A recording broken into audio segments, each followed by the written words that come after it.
Hey everybody, this is a quick video in case you have C by GE bulbs and you need to do a hard reset on them. Maybe they're not responding properly, they're not connecting to the app, they're just acting funny, they keep disconnecting, they're not responding. Any kind of issues like this, and a hard reset can fix a lot of these issues.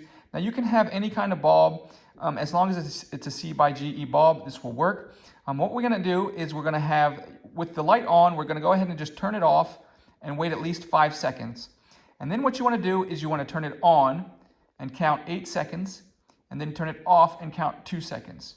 And then turn it back on and count 8 seconds, and then turn it off and count 2 seconds. We're going to do that a total of 5 times. 5 times of turning it on for 8 seconds, off for 2 seconds. After the 5th time of turning it off for 2 seconds, we're going to turn it back on. And when we turn it back on this time, it should blink several times, which will indicate that the bulb has been reset.